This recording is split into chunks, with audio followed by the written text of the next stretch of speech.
Okay, आज हम लोग जो बात करेंगे वो किसके बारे में बात करेंगे? स्टैंडर्ड इलेक्ट्रोड पोटेंशियल के बारे में बात करेंगे, ठीक है? या जिसको हम लोग क्या कहते हैं, स्टैंडर्ड हाइड्रोजन इलेक्ट्रोड के बारे में नाम से जानते हैं।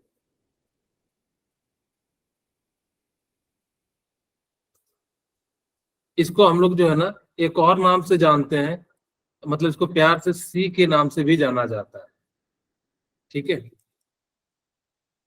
ओके, यानी कि इस प्रकार से स्टैंडर्ड हाइड्रोजन इलेक्ट्रोड की जरूरत क्यों पड़ी? देखो, एक्चुअली मैं बताऊं तो स्टैंडर्ड हाइड्रोजन किसी ना किसी चीज को मेजर करने के लिए ना कुछ रेफरेंस की जरूरत होती है। जैसे आप लोग मान लो कोई सामान खरीदते हो, तो जैसे दुकान के पास जाते हो तो देखना, जैसे सपोज करो मुझे 1 केजी चीनी खरीदना है, तो रेफरेंस में एक छोटा सा वेट जो है लोहे का बना रहता है, उसके रेफरेंस में वो क्या करता है, 1 केजी हमें चीनी देता है।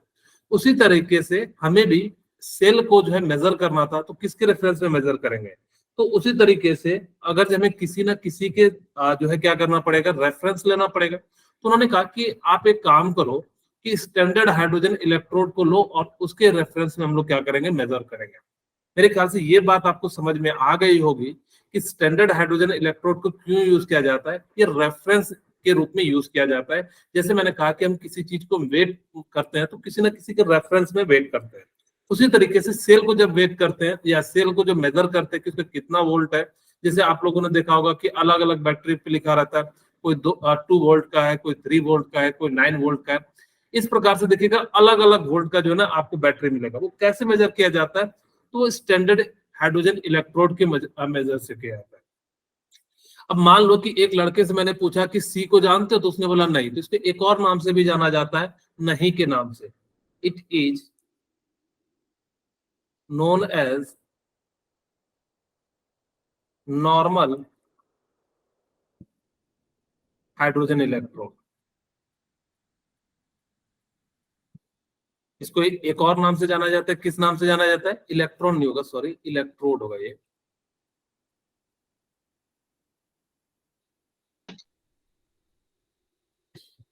It is known as normal hydrogen electrode. फिर मैंने पूछा कि अगर हम बात कर रहे हैं किसकी, गैस की, तो बोला कि हाँ सर, तो इसको किस नाम से जाना जाएगा? तो उन्होंने बोला कि इसको एक और चीज से भी कहते हैं। किस नाम से जाना जाता है? It is known as ion electrode, यानी किसको कहा जाता है, या हाइड्रोजन आयन इलेक्ट्रोड के नाम से भी जाना जाता है, या गैस आयन इलेक्ट्रोड के नाम से जाना जाता है, ठीक है? क्यों? क्योंकि इसके अंदर अभी मैं आगे बताऊंगा कि गैस आयन का हम जो है इलेक्ट्रोड के रूप में यूज करते हैं, इसीलिए हम लोग उसको क्या कहते हैं, it is also known as ion electrode या गैस आयन इलेक्ट्रोड, ये बढ़िया रहेगा,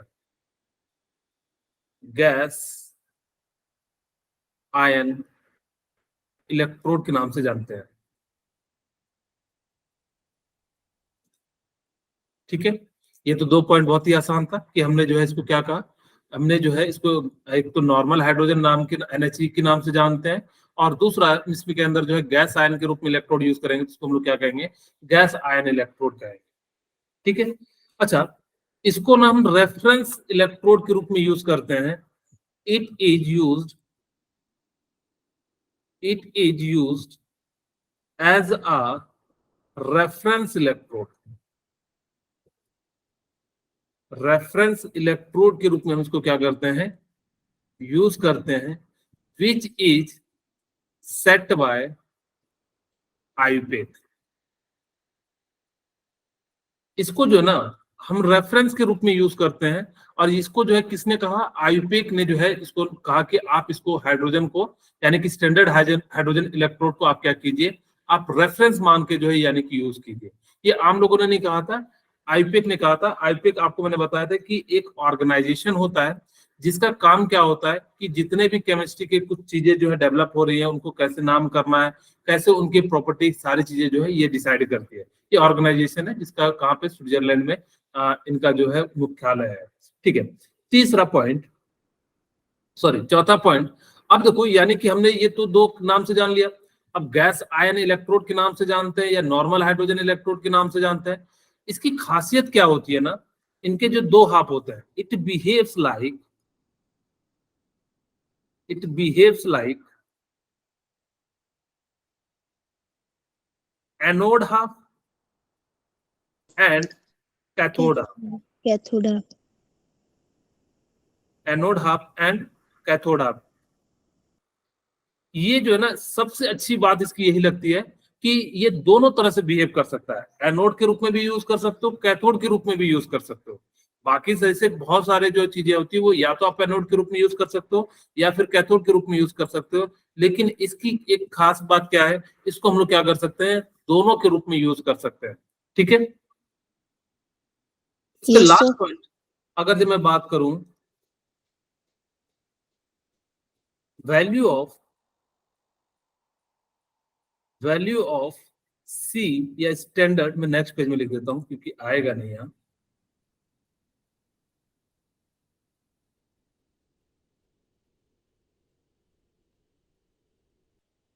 value of standard hydrogen electrode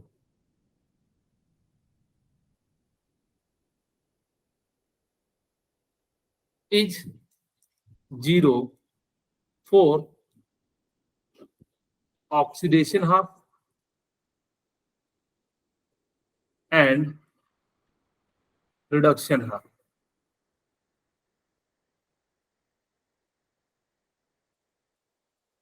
अब देखो यहाँ पे आप लोगों को मैं एक बात फिर से समझा देता हूं कि स्टैंडर्ड का मतलब क्या होता है, कि टेम्परेचर कितना होना चाहिए,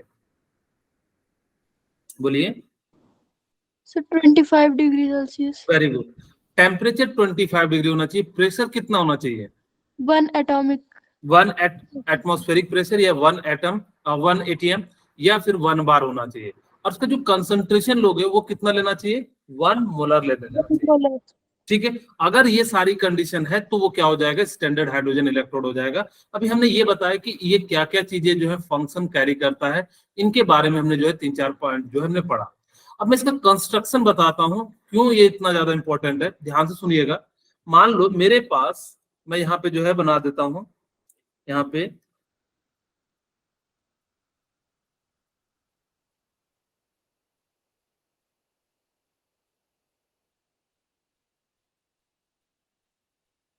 हम लोग जो है सी को बनाने जा रहे हैं। ठीक है। अब यहाँ पे हमने क्या करा कि एक जो है ना प्लेटिनम की वायर लिया, अभी समझाऊंगा क्यों प्लेटिनम की वायर लेते हैं। फिर इसको हम लोगों ने क्या करा कि इसको कवर कर दिया, इससे ग्लास से।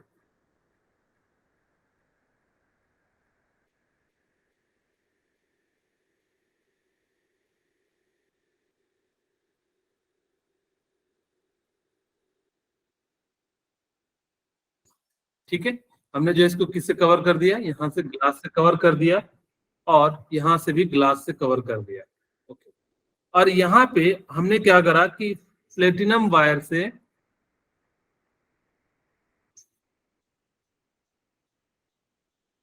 यहाँ पे हमने फॉइल से इसको जो है ऐड कर दिया। ठीक है। ये क्या है, अभी पहले इस पूरा डायग्राम बना लेते हैं ताकि कि जो है फिर बाद में नाम लिखेंगे। इसको हमने क्या करा कि एक शीशे वाले जार में बंद कर दिया।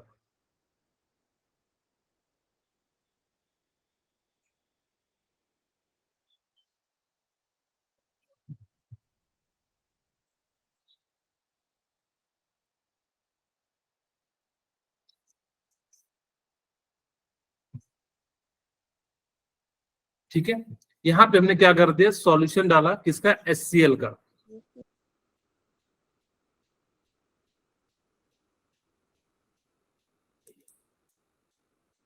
ओके। अब देखो ध्यान से सुनिएगा, ये जो है क्या है, प्लेटिनम वायर।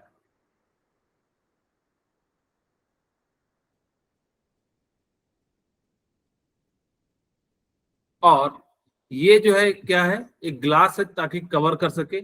ये क्या है, ब्लैक फॉयल प्लेटिनम या ब्लैक प्लेटिनम फॉयल।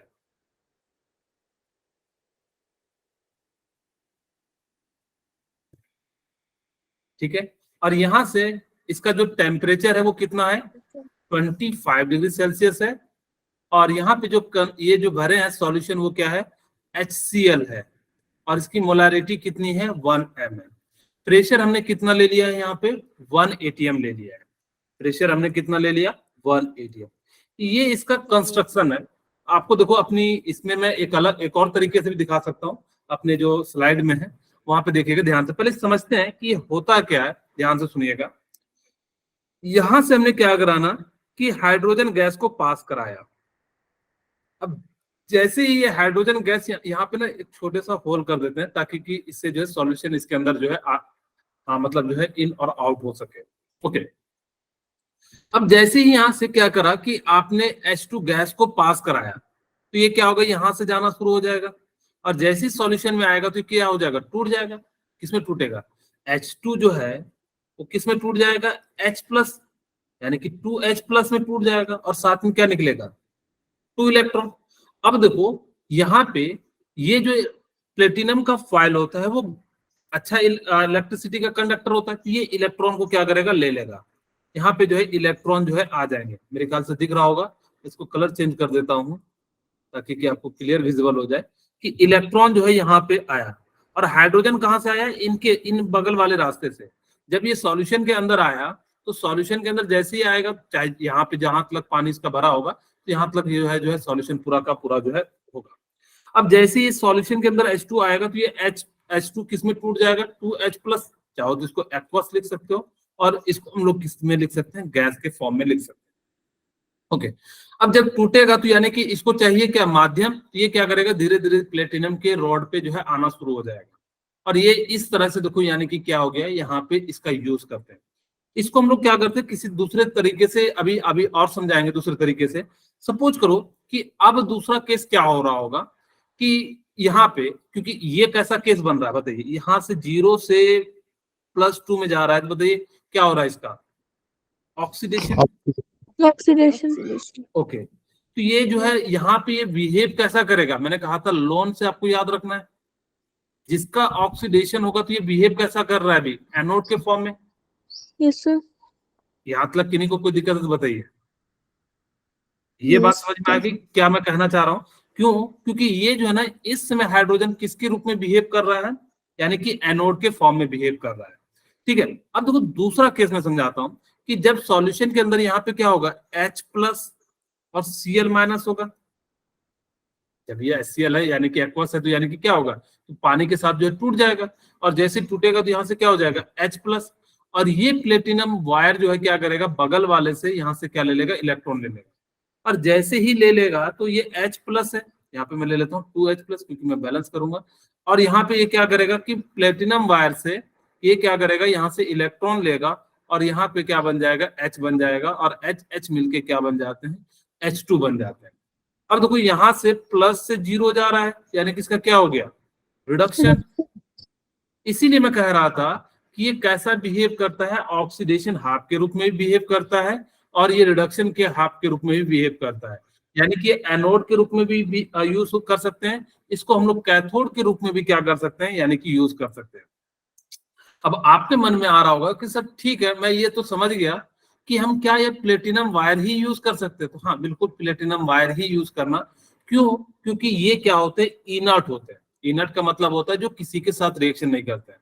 फिर आपके मन में आएगा कि सर क्या हम लोगों को इस शीशे के अंदर रखना चाहिए, तो इससे बेनिफिट हमें होती है ओवरऑल। इससे फायदा क्या होता है कि यहाँ जो अल्कलाइन सॉल्यूशन है और एसिडिक सॉल्यूशन वो आपस में कनेक्ट नहीं हो पाते, तो रिएक्ट नहीं कर पाते।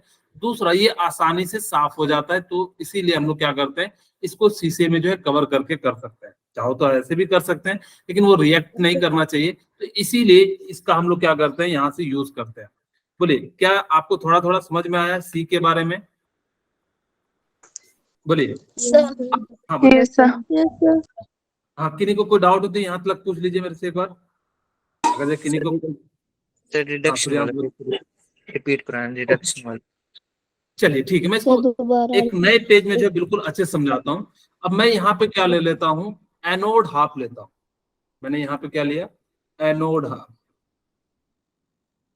देखो एनोड हाफ में हो क्या रहा होगा कि H2 गैस आप इंटर करा रहे होंगे, ठीक है, यहाँ से H2 गैस हम लोग क्या करा रहे हैं, एनोड का मतलब क्या होता है, ऑक्सीडेशन।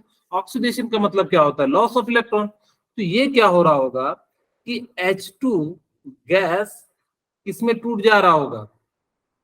H2 प्लस या 2H प्लस, साथ में क्या हो जाएगा? 2 इलेक्ट्रॉन। हम बैलेंस करके लिख रहे हैं, H2 टूटता है H प्लस में, फिर हमने जो है 2 हाइड्रोजन है तो 2 कर दिए, यहाँ पे इलेक्ट्रॉन भी क्या कर दिए?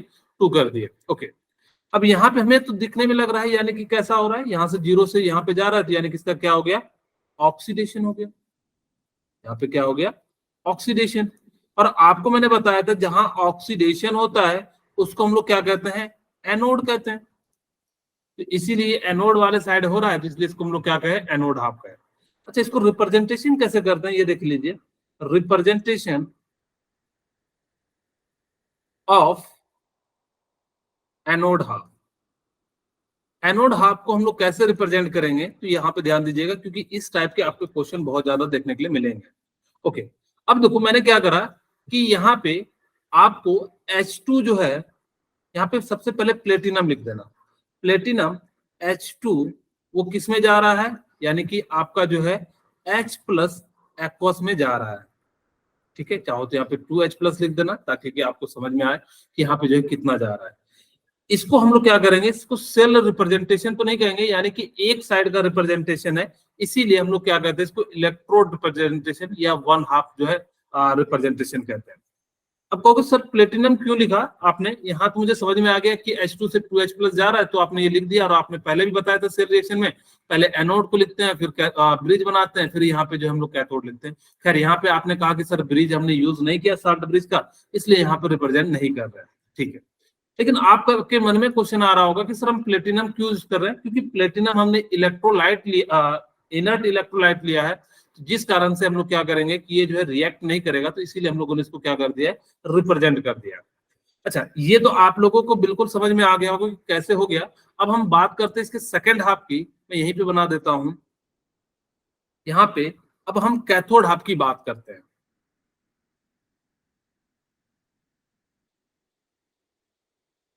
ठीक है, हम किसकी बात कर रहे हैं? कैथोड हाफ की जो है बात कर रहे हैं। और ध्यान से सुनिएगा, मेरे पास क्या है कि इस बार जो है ना कैथोड हाफ में क्या हो रहा होगा कि इसका रिडक्शन हो रहा होगा। रिडक्शन कैसे होगा? जब ये क्या हो रहा होगा कि H प्लस एक इलेक्ट्रॉन लेके क्या बना रहा होगा? H बना रहा होगा।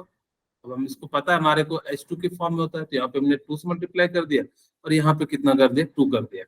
यहाँ पे देखिए अब क्या हो रहा है? रिडक्शन हो रहा है, और रिडक्शन को हम लोग क्या कहते हैं? कैथोड हाफ कहते हैं, इसलिए इसका नाम क्या पड़ जाता है? कैथोड हाफ पड़ जाता है। ओके, ठीक है, अब ध्यान से सुनिएगा, यहाँ पे H प्लस यहाँ ये हो गया। अब इसको रिप्रेजेंटेशन कैसे करते हैं? मैं यहाँ पे लिख देता हूँ रिप्रेजेंटेशन ऑफ कैथोड हाफ।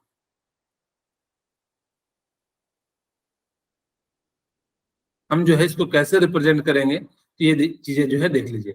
अच्छा, यहाँ पे इस बार हो क्या रहा है कि 2H प्लस एक्वस किस में जा रहा है? यानी कि प्लेटिनम H2 में जा रहा है, यानी कि इसको हम लोग क्या करेंगे? इस प्रकार से रिप्रेजेंट कर देंगे। बोलिए, यहाँ तक किन्हीं को कोई दिक्कत है तो बताइए। No sir. किन्हीं को कोई डाउट? ठीक है, अगर किन्हीं को डाउट नहीं है तो मेरे को बता दीजिए, तब मैं हम लोग जो है कुछ क्वेश्चन करते हैं। ठीक है, अच्छा मैं एक बार फिर से समझा देता हूँ सारे पॉइंट को। हम लोगों ने जो भी बात किया, हमने कहा कि स्टैंडर्ड हाइड्रोजन इलेक्ट्रोड क्या होता है? It is known as normal hydrogen electrode, क्योंकि यहाँ पे इसको हम लोग क्या करते हैं, क्योंकि ये स्टैंडर्ड टेम्परेचर प्रेशर पे होता है, इसीलिए हम लोग उसको क्या कहते हैं? यानी कि स्टैंडर्ड हाइड्रोजन इलेक्ट्रोड कहते हैं, और नॉर्मल हाइड्रोजन इलेक्ट्रोड के नाम से भी जाना जाता है। इसके अंदर गैस आयन इलेक्ट्रोड यूज कर रहे थे। देखिए यहाँ पे हमने बताया कि हाइड्रोजन जो है यानी कि क्या कर रहा है, यहाँ पे एक तरह से इलेक्ट्रोड के रूप में वर्क कर रहा है, इसीलिए इसका नाम क्या पड़ गया? यानी कि जो है गैस आयन इलेक्ट्रोड का नाम पड़ गया। ठीक है, उसके third point, it is used as a reference electrode which is set by IPA. हम इसको ना रेफरेंस इलेक्ट्रोड के रूप में यूज करते हैं, जो कि किसने सेट किया गया है? आईपीए के द्वारा जो है क्या किया गया है? सेट किया गया है, इसीलिए हम लोग क्या करते हैं? इसको जो है हम यूज करते हैं। तीसरा, it behaves like anode half and cathode half. ये जो है यानी कि हम क्या कर सकते हैं? सी को एनोड और कैथोड के रूप में हम यूज कर सकते हैं। लास्ट पॉइंट, इसकी जो वैल्यू होती है ना, value of standard hydrogen electrode is 0 for oxidation and reduction arc. मैं यहाँ पे लिख भी देता हूं कि यहाँ पे E अगर जो नॉट H2 से 2H प्लस जा रहा होगा तो इसकी वैल्यू कितनी ले लेना, 0। और यहाँ पे E नॉट 2H प्लस से अगर यहाँ पे प्लेटिनम छूट गया है, चलिए कोई बात नहीं, मैं यहाँ पे डायरेक्ट लिख देता हूँ H2 की वैल्यू कितनी लेनी है, 0 लेनी है। ये बात ध्यान रखना कि स्टैंडर्ड हाइड्रोजन इलेक्ट्रोड पोटेंशियल की जो वैल्यू होती है वो कितनी होती है, 0 होती है। ये आपको क्वेश्चन में जो है काफी मदद मिलेगा कि कैसे हम लोग जो है इनकी वैल्यू को निकालते हैं। तो आपको ये याद रखना है कि स्टैंडर्ड पे होगा तो उसको हम लोग क्या ले लेंगे, यानी कि जो है ई नॉट सेल की जो वैल्यू हो जाएगी वो कितनी हो जाएगी, 0 हो जाएगी। खैर यहाँ तक आप लोगों को मेरे ख्याल से 2-3 पॉइंट समझ में आ गया होगा क्या होता है सी। तो सी के बारे में हम लोगों ने थोड़ा थोड़ा चीजें जो है जाना। ओके, प्लेटिनम का क्या यूज है? अच्छा, मैंने कहा कि प्लेटिनम जो होता है ना वो यानी कि जो है वो क्या होता है, इनर्ट होता है। तो अगर आप दूसरे इलेक्ट्रोड का यूज करोगे तो हो सकता है कि वो रिएक्ट कर जाए, क्योंकि HCl जो होता है काफी ज्यादा कंसंट्रेटेड या काफी ज्यादा जो है रिएक्टिव होता है। अगर हम दूसरे का यूज करेंगे तो क्या कर जाएगा, आपस में रिएक्ट कर जाएगा, और हम नहीं चाहते कि ऐसा रिएक्ट करे जिससे हमारी बैटरी जो है खराब बने या हम सही से मेजर ना कर पाए। इसीलिए हम लोग इसको क्या यूज करते हैं, इनर्ट हम लोग जो है इलेक्ट्रोलाइट का इनर्ट जो है हम लोग क्या करते हैं, प्लेटिनम का यूज करते हैं, क्योंकि प्लेटिनम जो है किसी से रिएक्ट नहीं करता है। और किन्हीं को कोई डाउट है बताइए, किन्हीं के मन में कोई दिक्कत है बताइए। No sir. ओके ठीक है, आगे बढ़ते हैं। अब देखो कैलकुलेशन ऑफ इलेक्ट्रोड पोटेंशियल। आप देखो मैंने बताया कि एट एनोड पे क्या हो रहा होगा, H2 गैस जो है 2H प्लस और 2E में जा रहा होगा। ऑक्सीडेशन पोटेंशियल की जो वैल्यू है वो क्या हो जाएगी, H2 गैस से H प्लस एक्वस के फॉर्म में चले जाएगा। ठीक है, under standard state E naught of H2H plus equal to क्या हो जाएगा, स्टैंडर्ड ऑक्सीडेशन पोटेंशियल हो जाएगा। यानी कि इसका नाम क्या होता है, स्टैंडर्ड ऑक्सीडेशन पोटेंशियल। ठीक है, और यहाँ पे SRP का मतलब क्या होता है तो बताना चाहेंगे, standard reduction potential. Very good.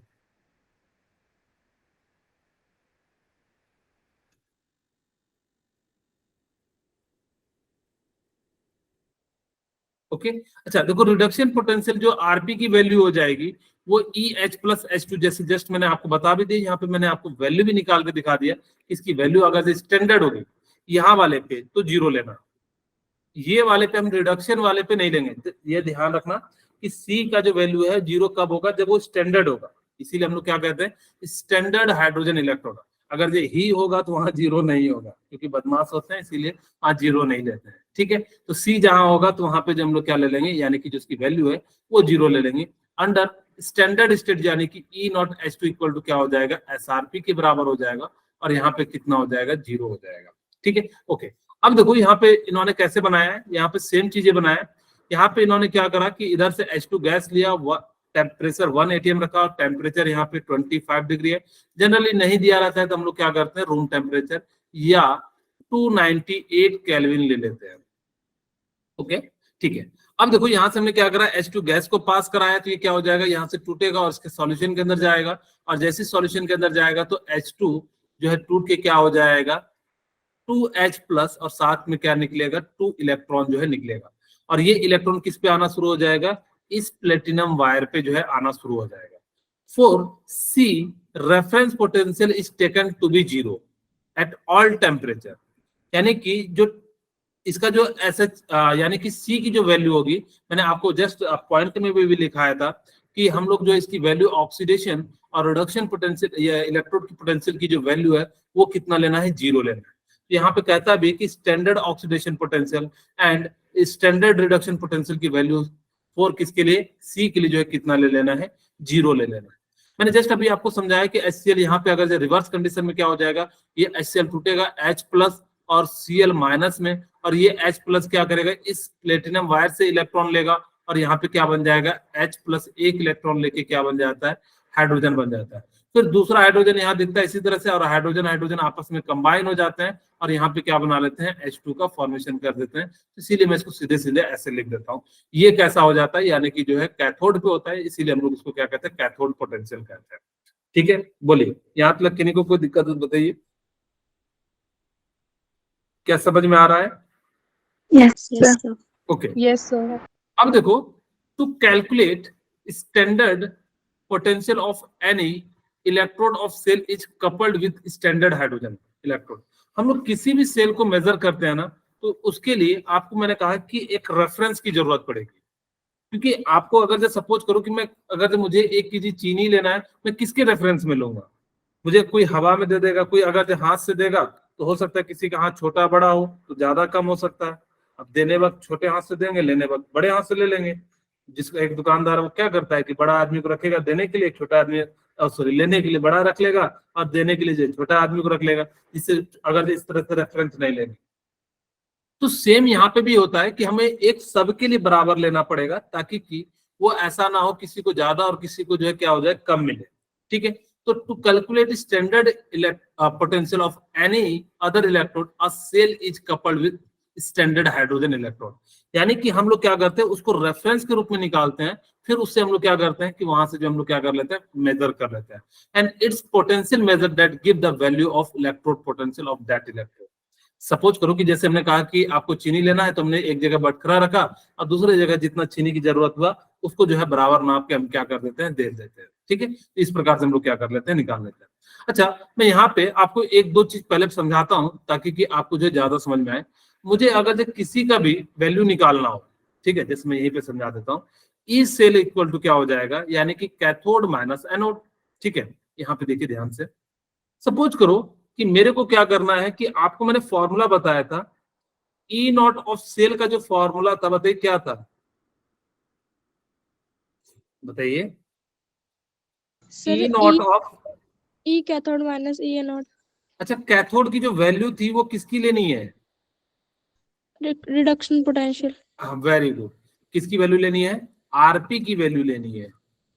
ठीक है, अब ये जनरली आपको तो वहां पे जनरली मुझे पता है कि वो जनरली क्या करेगा कि रिडक्शन वैल्यू ही दिया रहता है, तो सभी जगह पे आप लोग सीधे सीधे कैथोड माइनस एनोड कर सकते हो। लेकिन कुछ केसेस ऐसे होते हैं जहां पे आप इस फॉर्मूले का जो है रिडक्शन वैल्यू नहीं दिया रहेगा, तब आपको क्या करना पड़ेगा, वहां पे जो है इनकी वैल्यू को निकालना पड़ेगा। ओके, ठीक है, अब ये चीजें तो हमें समझ में आ गई। मैं आपको एक क्वेश्चन से समझाता हूँ कि यहाँ पे हम लोग क्या करेंगे कि अगर जब मैं बैटरी के लिए लिखूं कि अगर जो एनोड की वैल्यू और कैथोड की वैल्यू, अभी जस्ट मैंने बताया था कि H2 से अगर जो 2H प्लस जा रहा है तो ये कैसा है, यानी कि ऑक्सीडेशन है, यानी कि इसको हम लोग क्या कहते हैं, एनोड। यहाँ पे हम लोग क्या लिख सकते हैं, इसकी वैल्यू लिख देता हूँ ई नॉट, और अच्छा यहाँ पे दूसरी वैल्यू भी लिख देता हूँ, 2H प्लस से क्या जा रहा है, H2 जा रहा है। ठीक है, यानी कि ये कैसा हो गया, कैथोड वाला हो गया, ये कैसा हो गया, एनोड वाला हो गया। और हम जो वैल्यू लिखते हैं यानी कि कैथोड की, ये कैसा हो जाएगा, 2H प्लस से कैसा कहाँ जा रहा है, H2। ठीक है, माइनस, अगर जब हम यहाँ पे लिखेंगे कि अगर जब मैं इस वाले वैल्यू को लिखूंगा तो यानी कि क्या करना पड़ेगा, माइनस से मल्टीप्लाई करना पड़ेगा। इसलिए हम लोग क्या करते हैं, यानी कि रिडक्शन वैल्यू को डायरेक्ट लिख देता हूँ, 2H प्लस H2 लिख देता हूँ। तो यहाँ से कटाओगे तो इसकी वैल्यू कितनी आ जाती है, 0 आ जाती है। इसीलिए ई नॉट ऑफ सेल जो होता है स्टैंडर्ड कंडीशन पे कितना ले लेते हैं, 0 ले लेते हैं। ओके, अब देखो यहाँ पे जो है सीधे सीधे आप वैल्यू भी ले सकते हो। अब यहाँ पे नस्ट इक्वेशन कैसे लगाना है, इस इक्वेशन से समझाता हूँ आपको कि नस्ट इक्वेशन कैसे लगाना है। अच्छा, मैं आपसे पूछता हूँ कि नस्ट इक्वेशन का फॉर्मूला क्या होता है, कोई बताना चाहेंगे? Sir E naught cell minus 0.059 upon N log 10 R upon P by R. Yes. Okay, very good. नया और कोई बताना चाहेंगे? मैं दोनों फॉर्मूला लिख देता हूँ। ई इक्वल टू क्या आता है, ई नॉट ऑफ सेल, ये नॉट नहीं है, कोई बच्चा जो है नॉट समझ जाए। ठीक है, ये क्या है, E cell equal to E naught cell minus 2.303 R T divided by क्या हो जाएगा, N F log P by 10 base लेना, पी बाय आर। ठीक है, दूसरा हमने कहा इसको शॉर्ट में कैसे लिखेंगे, आप लोग कोई बताना चाहेंगे, नेहा को छोड़ के, क्योंकि नेहा ने बता दिया है। और कोई बताना चाहेंगे? ई naught नॉट, of cell हाँ बोलिए निशान। Cell. E naught of minus 0.059 upon L log P upon R. Very good. और श्रुति बताइए क्या बता रहे थे? सर यही बोली थी। ओके ठीक है। यानी कि क्या बोले Shruti, E naught cell minus 0.059 divided by क्या होगा? N बोलिए n into log base 10 divided by क्या हो जाएगा?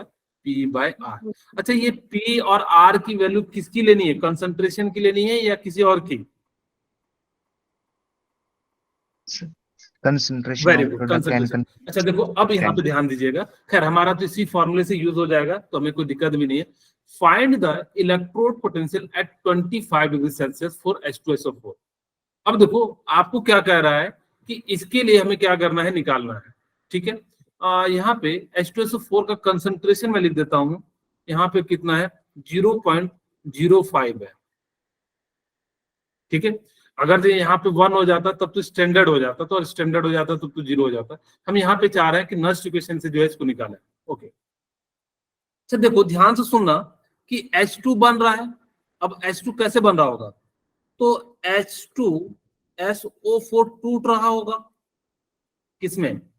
2H प्लस और SO4 माइनस में, SO4 माइनस 2 में टूट रहा होगा। बोलिए, ये तो टूट रहा होगा। किन्हीं को कोई डाउट हो तो बताइए। No sir. ठीक है, यानी कि क्या हो रहा होगा कि H2SO4 जो है 2H plus plus SO4 minus 2 में टूट रहा होगा। अच्छा मुझे बताइए कि यहाँ पे H2SO4 का कंसंट्रेशन कितना दिया हुआ है?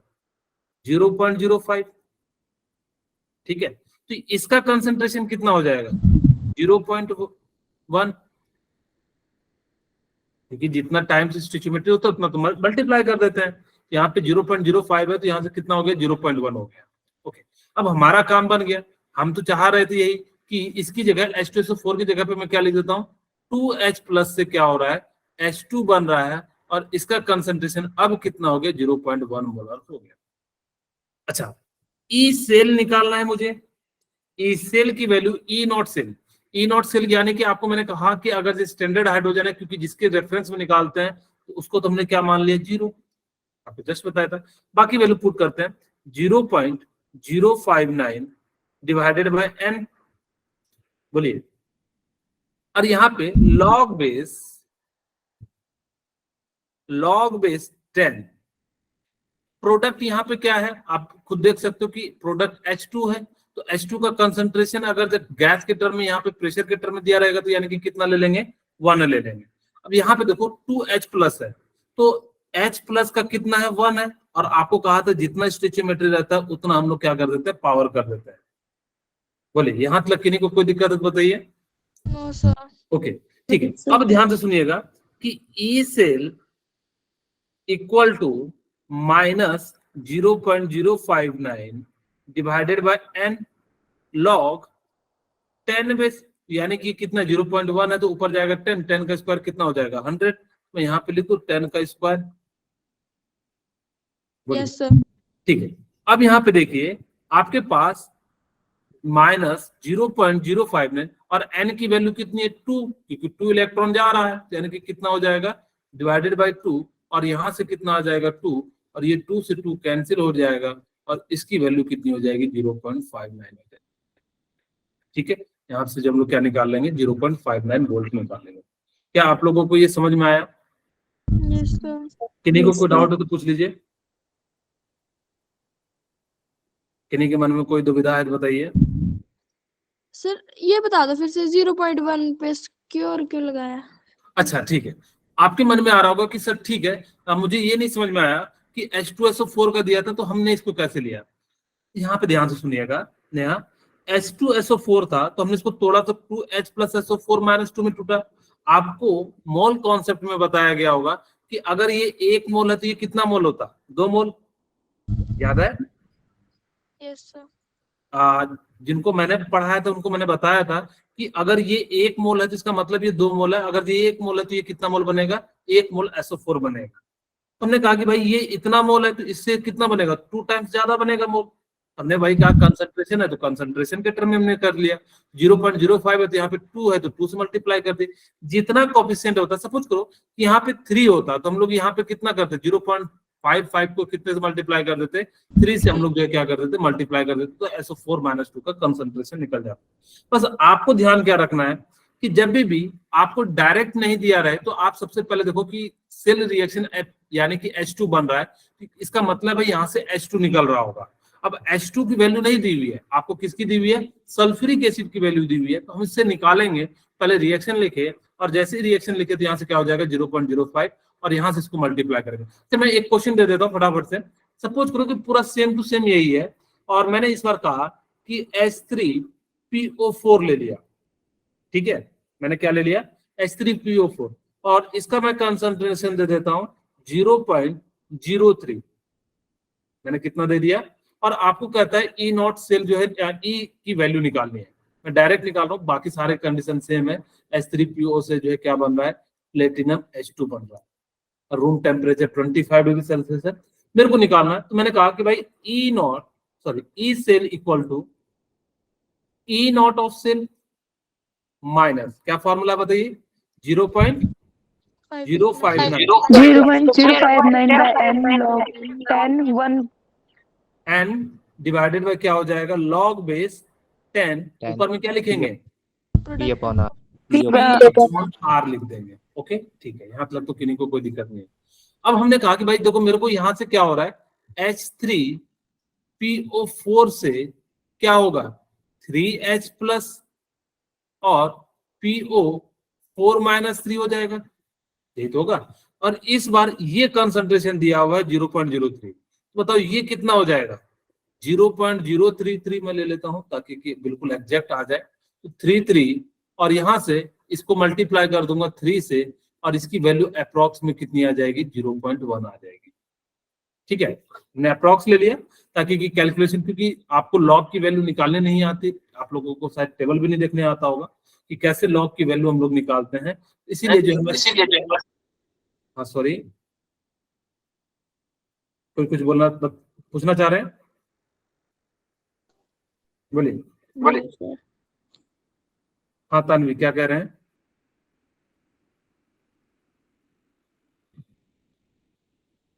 चलिए ठीक है। अब यहाँ पे आपके पास ई नॉट सेल हाइड्रोजन के लिए तो कितना हो जाएगा, 0 माइनस 0.059 डिवाइडेड बाय एन, इस बार कितना लोगे 3 लॉग बेस 10। अब प्रोडक्ट आपका कितना है, यहां से देख सकते हो 3H प्लस से हमारा क्या बन रहा है H2। अब ये बैलेंस नहीं है तो इसको हमको क्या करना पड़ेगा, बैलेंस करना पड़ेगा। यहाँ पे हम लोग क्या करेंगे, कितने से मल्टीप्लाई कर देते हैं, 2 से, ये 6 हो जाएगा और ये कितना हो जाएगा हमारा 3 से, यानी कि देखिए अब बैलेंस हो गया, साथ में यहाँ पे 6 इलेक्ट्रॉन हो गया। अब यहाँ पे देखिए आपको क्या करना है कि H प्लस की जो वैल्यू दी हुई है 0.1 दिया हुआ है, तो हम इसको कितने टाइम्स मल्टीप्लाई कर देंगे 1 और 0.1 पे पावर कितना हो जाएगा 6 हो जाएगा। तो 0.-0.059 डिवाइडेड बाय 3 और ये 1 है, ऊपर में जाएगा 10⁶ और यहाँ पे कितना आ जाएगा बाहर में 6 और ये कट जाएगा तो करीब करीब कितना आ जाएगा -0.059 इंटू 2 और इसमें अगर अप्रॉक्स 0.6 ले लेता हूँ यानी कि कितना हो जाएगा -0.12 वोल्ट हो जाएगा। बोलिए समझ में आया, जिनका मतलब कहना था कि कैसे होता है। तो ये आप बस सिंपल देखना कि इस टाइप से अगर जब क्वेश्चन दिया रहेगा तो आपको क्या कर सकते हो, इनकी वैल्यू निकाल सकते हो।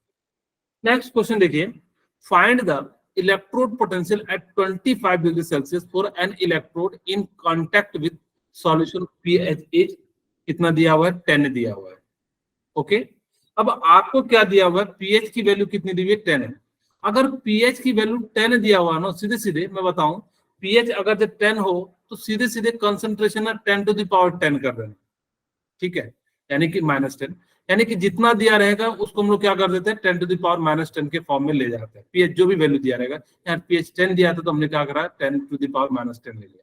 अच्छा, अब मुझे जो है वापस से यहाँ पे क्या करना है कि सी की वैल्यू निकालनी है।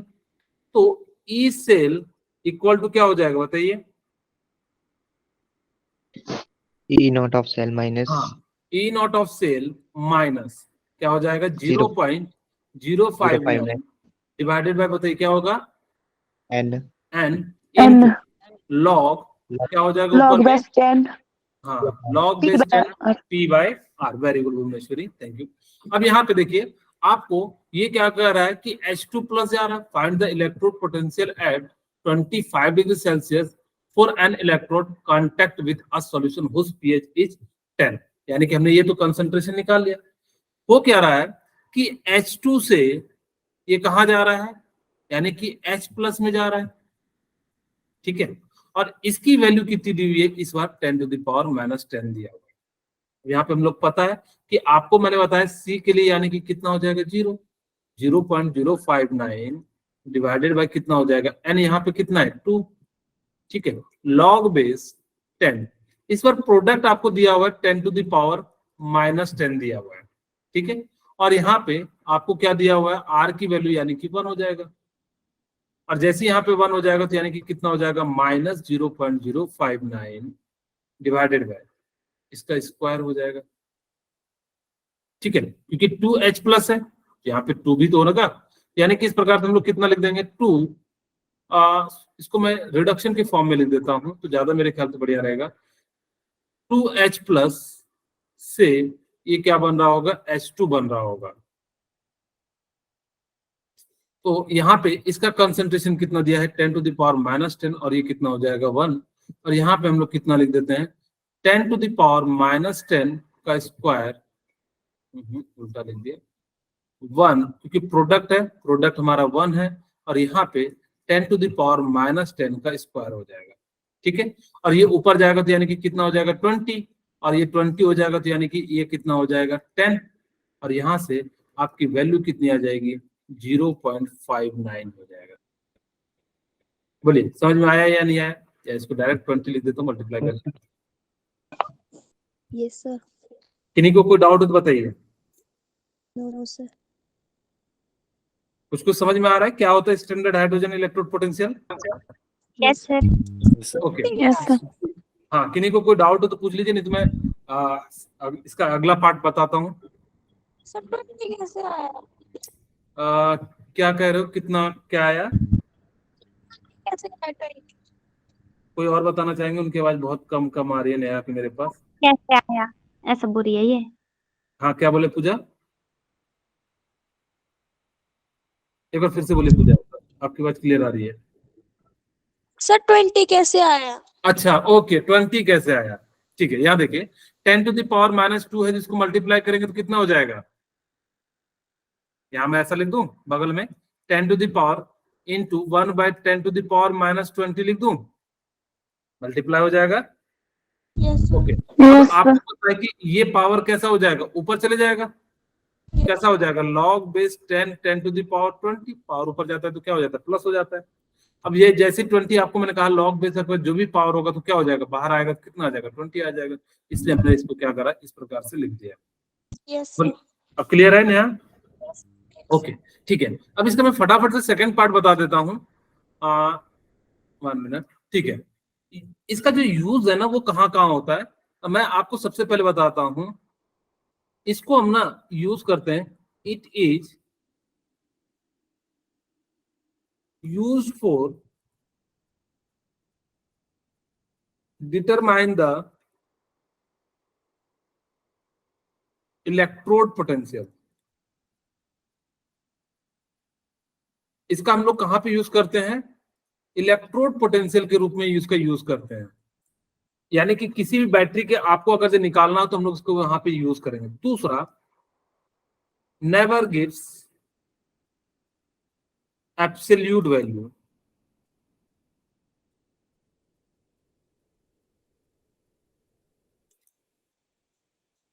By single electrode. कोई भी सिंगल इलेक्ट्रोड ना एब्सोल्यूट वैल्यू नहीं दे सकता, ऐसा नहीं है कि वो हाइड्रोजन रखेंगे तो वो बिल्कुल एग्जैक्ट वैल्यू देगा, हम एक रेफरेंस के रूप में इसको क्या करते हैं यूज करते हैं। इट गिव्स या वी फाइंड रिलेटिव वैल्यू,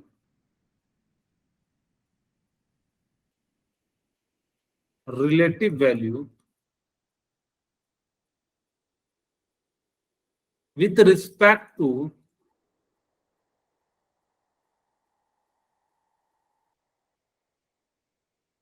सी। ठीक है, यानी कि ये जो वैल्यू निकलता है ना, एक रिलेटिव, रिलेटिव का मतलब होता है कंपैरेटिवली। जैसे कहते हैं ना कि सपोज करो कि आप कौन कितना तेज है, तो हम लोग कैसे करते हैं, किसके रिस्पेक्ट में मेजर करते हैं, मार्क्स के मेजर में मेजर करते हैं कि जिसका मार्क्स ज्यादा होगा वो ज्यादा अच्छा पढ़ने में होगा। तो उसी तरीके से जिसकी वैल्यू यानी कि स्टैंडर्ड हाइड्रोजन इलेक्ट्रोड से ज्यादा होगी उसको हम लोग क्या कहते हैं, यानी कि आपके लिए जो है वो रिलेटिव वैल्यू है। हम लोग जैसे आजकल पूरा सारा चीज तो कंपैरिजन ही करते हैं कि हम लोग कैसे देखना है, एक को दूसरे से कंपैरिजन करते रहते हैं पूरे दिन भर, क्योंकि हमारी जो है आजकल कंपैरिजन पे ही दुनिया चली हुई है, तो इसीलिए हम लोग कंपैरिजन करते रहते हैं। और जिस कारण से ये जो वैल्यू निकलती है वो रिलेटिव वैल्यू निकलती है, किसी के रेफरेंस में निकलती है। जबकि हमने हाइड्रोजन इलेक्ट्रोड पोटेंशियल को क्या माना था, जीरो माना था, सॉरी स्टैंडर्ड हाइड्रोजन इलेक्ट्रोड की वैल्यू क्या माने थे, जीरो माने थे। ठीक है, एक और पॉइंट लिख देता हूं यहाँ पे, standard hydrogen electrode gives both value, gives ये मैं oxidation and reduction value, oxidation potential and reduction potential value.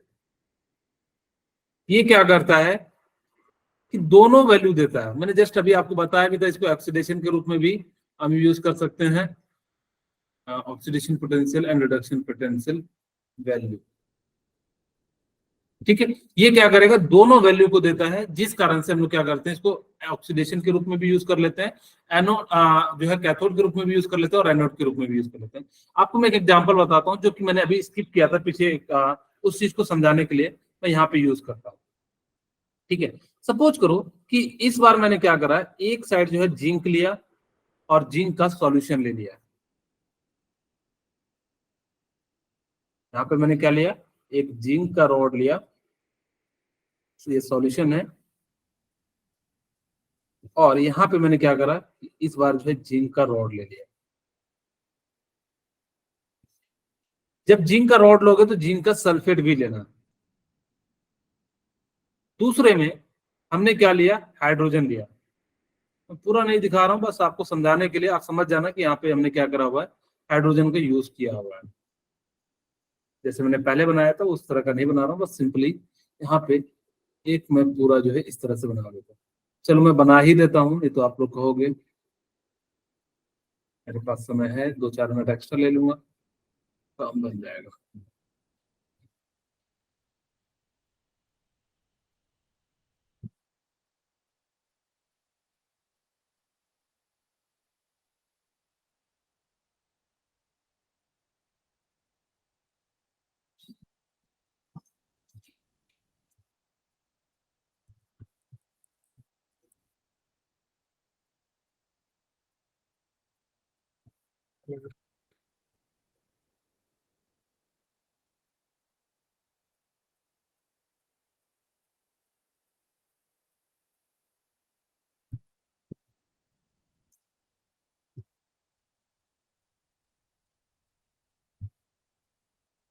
Okay, ठीक है, ये हमने बताया था, यहां से हमने दोनों टर्मिनल को कनेक्ट कर दिया। यहाँ पे क्या है, ZnSO4 जिंक सल्फेट का सॉल्यूशन है, और ये किस चीज का रॉड है, Zn का रॉड है। ठीक है, अब देखो, अगर मैं यहाँ पे मान लू कि सपोज करो कि मैंने ना इसका वोल्टेज मान लिया कि X वोल्टेज है, क्योंकि मुझे निकालना है किसका, जिंक का, क्योंकि जिसको हम लोग क्या करते हैं, जिसका निकालना रहता है उसको हम लोग रखते हैं इधर साइड। हम चाहो तो यहाँ पे हमने इसको कैसे कैथोड के रूप में यूज कर रहे हैं, और यहाँ पे ये एनोड है, क्योंकि Zn से ये क्या हो जाएगा, Zn+2, और साथ में क्या निकलेगा, यानी कि 2 इलेक्ट्रॉन जो है यहाँ से रिलीज हो जाएगा। अब जैसे यहाँ से इलेक्ट्रॉन होगा तो यहाँ पे सॉल्यूशन में H+ और Cl- है। ठीक है, और जैसे यहाँ H+ Cl- है तो ये H+ लेगा, और यहाँ से धीरे धीरे धीरे धीरे क्या हो जाएगा, H+ यानी कि H2 गैस बनना शुरू हो जाएगा। तो यहाँ पे क्या हो रहा है कि H+ से ये क्या बन जा रहा है, आपका H2। यहाँ पे चाहो तो इलेक्ट्रॉन लिख सकते हो, 2 इलेक्ट्रॉन, और यहाँ पे 2, ये बन रहा है। ये वाला जो सेल है, ये सेल हाफ कौन सा है बताइए, ऑक्सीडेशन है या रिडक्शन है, ऑक्सीडेशन है, क्योंकि देखो Zn, ठीक है, वेरी गुड। ये कैसा है, ऑक्सीडेशन है। और यहाँ पे आप गैल्वेनोमीटर यूज कर लेना, आमीटर यूज कर लेना, ताकि वोल्ट, हम वोल्ट को मेजर कर रहे हैं तो हम गैल्वेनोमीटर का यूज कर ले रहे हैं, ठीक है। यहाँ पे ऑक्सीडेशन यूज कर लिया, यहाँ पे तब क्या हो रहा होगा, यानी कि रिडक्शन हो रहा होगा, ये H2 गैस है, और यहाँ पे क्या हो रहा होगा, रिडक्शन हो रहा होगा, बोलिए। और इसी हाफ को हमने क्या माना कि यहाँ पे कैथोड होगा, जो है बिहेव कैसा कर रहे हैं इसको कैथोड के रूप में, और यहाँ पे जिंक को हम कैसा बिहेव करा रहे हैं, एनोड के रूप में बिहेव करा रहे हैं। मैंने माना कि इसकी जो वैल्यू है ना वो x है, मैंने मान लिया कि इसकी वैल्यू कितनी है, x है। अब हम चाहो तो देखो वापस से हम अपने फॉर्मूले से जो इसकी वैल्यू निकाल लेते हैं, कि कैसे हम लोग जो निकालेंगे, यहाँ ध्यान दीजिएगा। आपको फॉर्मूला पता है ई सेल, यहाँ पे स्टैंडर्ड की हम बात कर रहे हैं, तो यानी कि E naught cell equal to E naught of cathode, यानी कि रिडक्शन वाली value, minus E naught of anode, और वो भी कौन सी वैल्यू लेना है, रिडक्शन पोटेंशियल की वैल्यू लेनी है। ओके, अच्छा मुझे बताओ कि कैथोड पे क्या हो रहा आपका, यानी कि रिडक्शन हो रहा है, और आपको मैंने बताया था थोड़ी देर पहले कि ऑक्सीडेशन एंड रिडक्शन वैल्यू जो है हाइड्रोजन की वो कितनी लेनी है, 0। ओके, अब यहाँ पे ध्यान दीजिए कि एनोड की वैल्यू है, तो एनोड की वैल्यू हमें नहीं पता, हमने मान लिया यहाँ पे जो भी निकल रहा होगा, यहाँ से सीधे सीधे देखो ई नॉट ऑफ सेल जो है वो किसकी वैल्यू निकल रही है, रिडक्शन है, तो यानी कि प्लस हो जाएगा। आप यहाँ पे वैल्यू लोगे तो यानी कि माइनस है तो क्या हो जाएगा, प्लस हो जाएगा, यानी कि ई नॉट ऑफ एनोड हो जाएगा। और ये जो भी वैल्यू होगी सीधे सीधे हम लोग कह सकते हैं कि यहाँ पे जो हमने क्या मान लिया x, तो ई नॉट ऑफ सेल भी देखिए क्या हो जाएगा, आपका x हो जाएगा। तो यहाँ से इस प्रकार से हम लोग क्या कर सकते हैं, इनके बारे में जो है जान सकते हैं। ये आपका एक छोटा सा लेक्चर था, मतलब बेसिकली एक छोटा सा टॉपिक था सी के बारे में। मैं आपको रिकॉल करा देता हूँ पहले। अच्छा एक बार मैं पूछ लेता हूँ, किन्हीं को अगर ना समझ में आया तो पूछ लीजिए। सर एक बार रिपीट कर दो। ओके ठीक है, थैंक यू भूमिका। हमने कहा कि देखो इसको आप लोगों को अभी तक मैंने बताया कि स्टैंडर्ड इसको जो हम ना बोथ के रूप में यूज करते हैं, यानी कि कैथोड के रूप में भी, एनोड के रूप में भी। हमने कहा कि एक बार यूज करके आपको दिखाते हैं कि कैसे इसका यूज किया जाता है। जैसे कि आपको मान लो सपोज करो कि एक तरफ समझो कि ये वेट मशीन है, हाइड्रोजन का हमने रेफरेंस माना, ये वेट मशीन है, ठीक है। और इधर साइड क्या है कि जिसका आपको पोटेंशियल डिफरेंस मेजर करना है, उसको हमने यहाँ पे कहोगे क्या सर हमेशा इधर रखेंगे, नहीं। हमने कहा कि भाई जब कैथोड को आप इधर रख सकते हो, इसको हाइड्रोजन को हम लोग किसके रूप में यूज कर सकते हैं, कैथोड के रूप में और एनोड के रूप में भी, तो यानी कि ये इधर भी हो सकता है हाइड्रोजन का, कोई दिक्कत नहीं है। फिर हमने कहा कि भाई यहाँ पे ZnS जो ZnSO4 है, यानी कि जिंक जो है क्या होता है अपने आप को रिड्यूस करता है, तो Zn से Zn+2 और 2 इलेक्ट्रॉन हो गया, तो इसका ऑक्सीडेशन हो गया। तो यहाँ पे क्या हो रहा होगा कि इलेक्ट्रॉन जा रहा होगा, और ये हाइड्रोजन इलेक्ट्रॉन कौन ले रहा होगा, H+, तो H+ लेके यहाँ पे क्या बन जा रहे होंगे, H2 बन जा रहे होंगे। हमने कहा कि इस सेल की वैल्यू हमने जो है यहाँ पे क्या माना कि इस जिंक की जो है जो ऑक्सीड यानी कि जो वैल्यू है इलेक्ट्रोड पोटेंशियल की, वो x मान लिया। हमने ऐसे मान लिया कि भाई प्रूफ करने के लिए, ताकि कि हमें पता लग सके। फिर जैसे हमने माना तो हमें पता है कि formula E naught cell equal to E naught cathode minus E naught anode, और आपको पता है कि हाइड्रोजन का जो है कैथोड और एनोड की वैल्यू कितनी होती है, 0। हमने यहाँ पे 0 ले लिया, जो बचा वैल्यू किसका बचा, ई नॉट एनोड। अब तो यानी कि जो वैल्यू सेल की होगी वही वैल्यू क्या हो जाएगी, यानी कि आपकी बैटरी की हो जाएगी। यही चीज देखो यहाँ पे आपको दिया हुआ है, यहाँ पे देखिए सेल पोटेंशियल इक्वल टू क्या हो जाएगा, E cell equal to H+H2 gas minus E naught of Zn2 plus Zn। अब यहाँ से आपको पता है कि Zn की जो वैल्यू होती है 0.76 होती है एट 298 के पे एक्सपेरिमेंटली ऐसा मेजर किया जाता है। तो Zn2 प्लस से Zn की वैल्यू कितनी हो जाएगी, माइनस स्टैंडर्ड रिडक्शन पोटेंशियल हो जाएगी, और यानी कि वही चीज हमने कहा कि यहाँ पे जो भी वैल्यू लिखोगे उसके अनुसार से इसकी वैल्यू क्या हो जाएगी, यानी कि जो है आपकी चेंज हो जाएगी आगे यहाँ पे, ठीक है। यानी कि जो भी वैल्यू आ रहा होगा, अगर हम रिडक्शन पोटेंशियल की वैल्यू लेंगे तो x आ जाएगा, अगर ऑक्सीडेशन पोटेंशियल की वैल्यू लेंगे तो माइनस x आ जाएगा। बोलिए यहाँ तक किन्हीं को कोई डाउट हो तो बताइए। हाँ, मैं आपको रिकॉल करा देता हूँ। Yes sir.